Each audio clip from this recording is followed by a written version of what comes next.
In this video, I'll show you how to buy Ethereum in Binance app.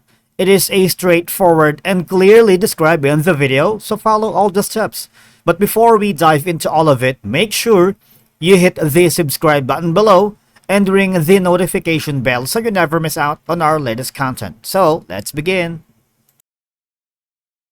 Okay, so here's what we need to do to buy an Ethereum here in Binance. You need to create a free account on the Binance website or the app. So you have to register via the Binance app.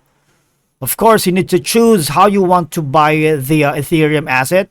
So simply click on the buy crypto link on top of the Binance website navigation or to the Binance app to know about the available options to buy Ethereum in your country. Right now, if you are a new user, this is the easiest option to purchase Ethereum. You're gonna be using a credit or debit card that supports Visa and MasterCard, right? So here's how to buy crypto with a debit card and website, and here's how to buy crypto with a debit card and app, right?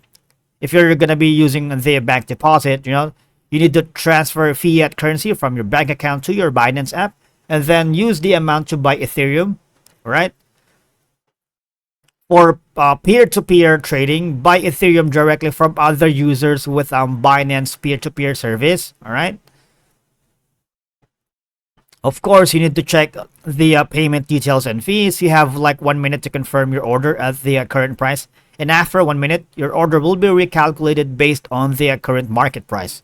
Of course, you can click refresh to see the new order amount. And if you want to store or use your Ethereum in Binance, all right, you can simply store it in your personal crypto wallet or simply hold it in your Binance account, which is you are now using on Binance app.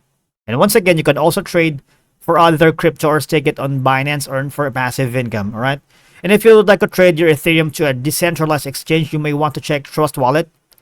We have a separate video on Trust Wallet with regards to Binance, okay? You might want to check on that. And that's it for today's video, guys. Thank you so much for watching. We will see you all in the next video.